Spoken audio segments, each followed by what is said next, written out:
네, 오늘 함께 나눌 하나님의 말씀은 창세기 34장 18절에서 31절입니다.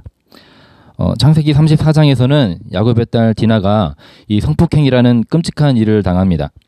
한 사람의 인생이 완전히 무너져 내리는 일이죠. 이런 일을 겪은 피해자들은 예전처럼 일상을 살아가는 것이 참 너무 힘듭니다. 수치심과 심지어 자살 충동까지 느끼고 평생 말로 할 수 없는 고통스러운 후유증을 안고 살아가는 거예요. 이 사건의 가해자는 히위 족속의 추장인 세겜이었죠. 그런데 이 세겜과 그의 아버지 하몰이 야곱을 찾아와서 딸 디나를 아내로 달라고 부탁을 합니다. 그때 이 야곱의 아들들이 한 가지 조건을 제시하는데 18절에 보시면 그들의 말을 하몰과 세겜이 좋게 여겼다고 말을 합니다. 그러니까 야곱의 아들들이 제시한 조건이 마음에 들었다는 거예요. 자, 그들이 어떤 조건을 제시했나요? 우리 딸 디나와 결혼하고 싶으면 할례를 받아라. 할례 받지 않으면 디나를 데리고 가겠다는 겁니다. 이 조건 뒤에는 아주 무서운 계획이 있었습니다. 이 시므온과 레이가 그들이 할례를 받고 움직이지 못할 때 전부 죽이기로 작정하고 제안을 한 거예요. 자, 여러분, 할례가 무엇인가요? 할례는 이스라엘 사람들만 행했던 예식은 아니었습니다. 당시 많은 족속들이 할례를 행했어요. 차이점이 있다면 다른 민족들의 할례는 단순히 성년이 된 것을 사회적으로 인정하는 의식이었다면 이스라엘의 할례는 하나님과 맺었던 그 언약을 상징하는 외적인 표징이었습니다. 그러니까 하나님을 섬기는 백성으로서 그 구별됨과 순종의 의미를 함께 가지고 있는 거예요. 그런데 지금 복수하기 위해서 그 할례를 이용하고 있는 겁니다. 그러니까 시므온과 레이가 얼마나 분노하고 화가 났으면 그 할례를 복수의 도구로 사용했을까요?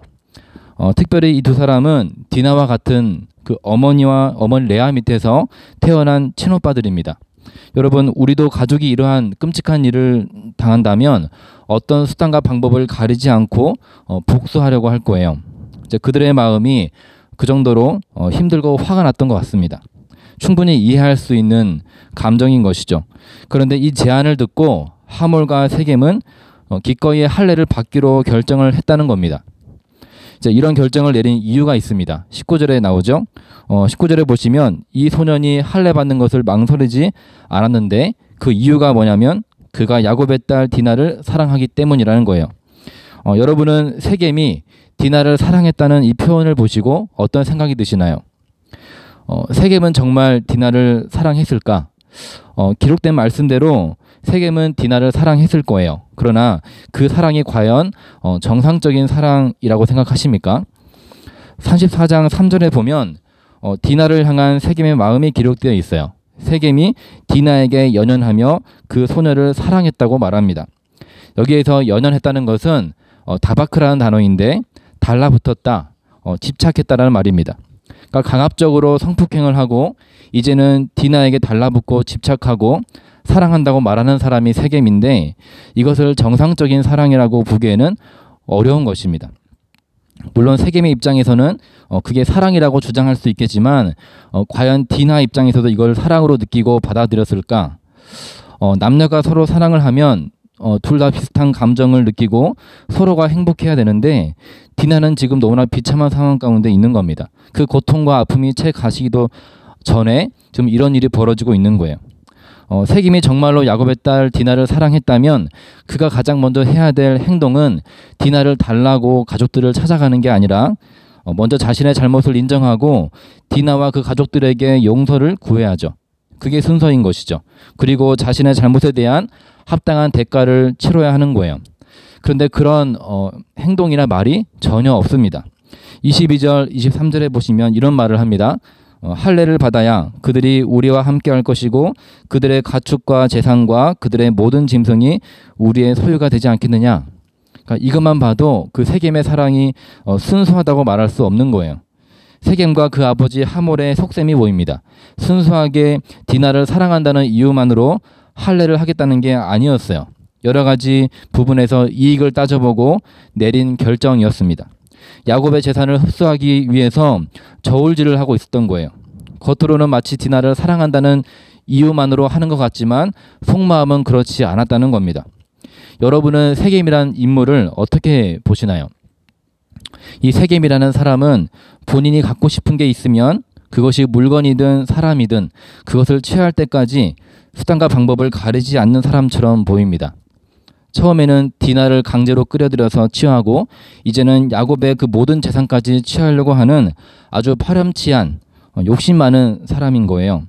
19절에 보면 세겜이 그의 아버지 집에서 가장 존귀하였다고 기록합니다.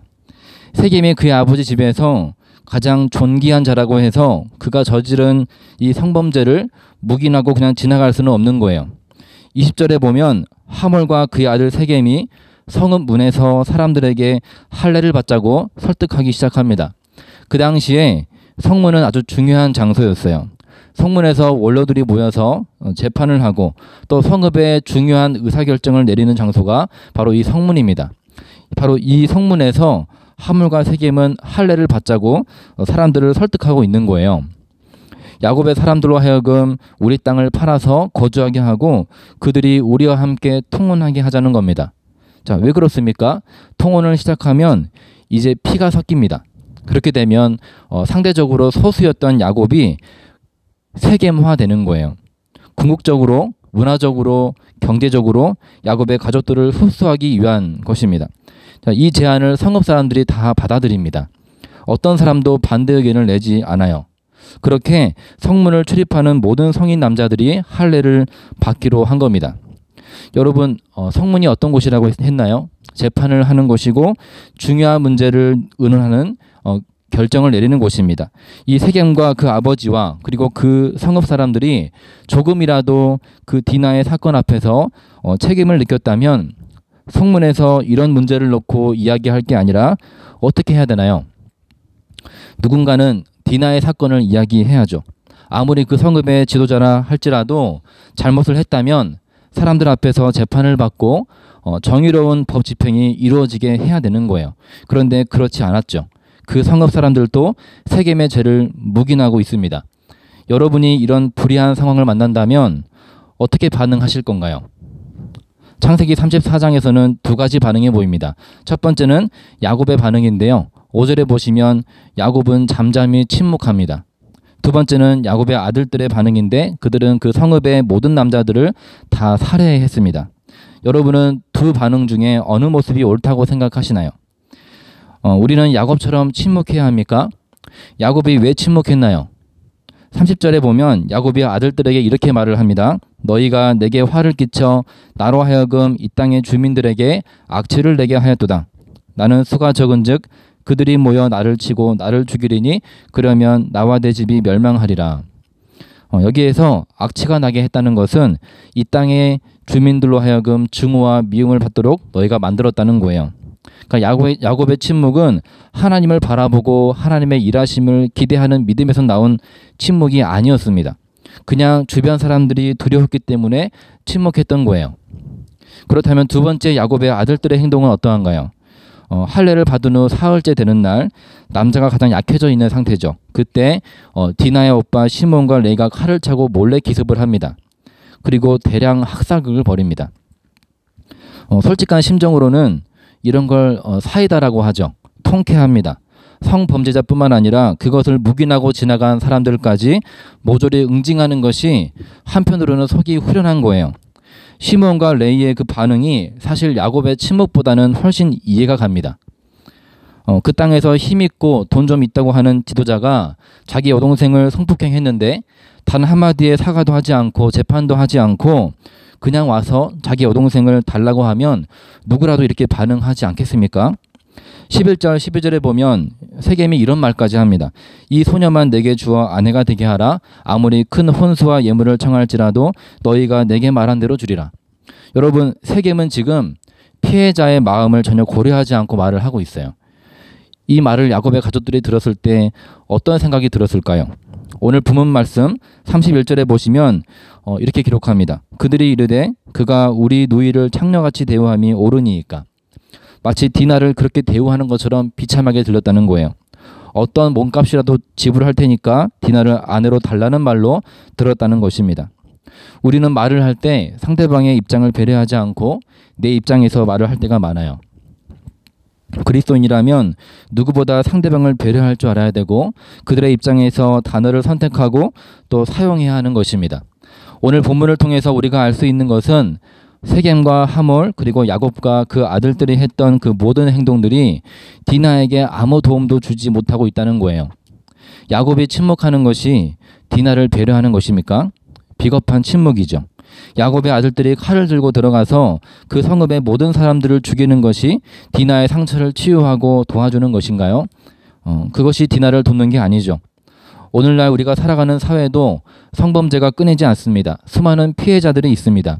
그럴 때 사람들은 침묵하고 무관심으로 반응을 합니다. 반대로 어떤 사람들은 극도의 분노를 표출합니다. 어떤 기사의 댓글을 보면 말로 담을 수 없을 정도로 악하고 잔인한 글들로 글이 도배되어 있어요. 그 범죄자를 어떻게 죽여야 할지 방법까지 자세히 적어서 올릴 정도로 사람들이 흥분을 감추지 못합니다. 그런데 이 두 가지 반응이 피해자에게 어떤 도움이 되나요? 이것이 피해자들에게 필요한 도움인가요? 아니라는 거예요. 오늘날도 이러한 실수가 반복되고 있습니다. 연약한 자가 억울한 일을 당하고 수치를 당했을 때 우리는 너무나 쉽게 침묵합니다. 주변의 반응들을 두려워하며 아무 말을 하지 못하는 거예요. 약자의 아픔에 무관심한 것이죠. 아니면 정반대로 너무나 악하고 잔인한 말과 행동으로 반응할 때가 있어요. 수많은 피해자들이 무관심과 또는 비겁한 침묵 또는 광적인 적대감과 분노 사이에서 아무런 위로와 도움을 얻지 못하고 소외되고 있습니다. 그렇다면 우리는 무엇을 해야 합니까? 첫 번째는 올바른 일에 목소리를 내야죠. 무관심으로 하는 것이 아니라 관심으로, 침묵이 아니라 큰 목소리로 바뀌어야 됩니다. 그렇게 다 함께 큰 목소리를 낼 때 이 사회를 바꿀 수 있는 것입니다. 그리고 두 번째는 범죄에 대한 합당한 법의 심판이 이루어지도록 정의가 바르게 실현되도록 그런 사회가 되도록 그리스도인들이 앞장서야 하는 것입니다.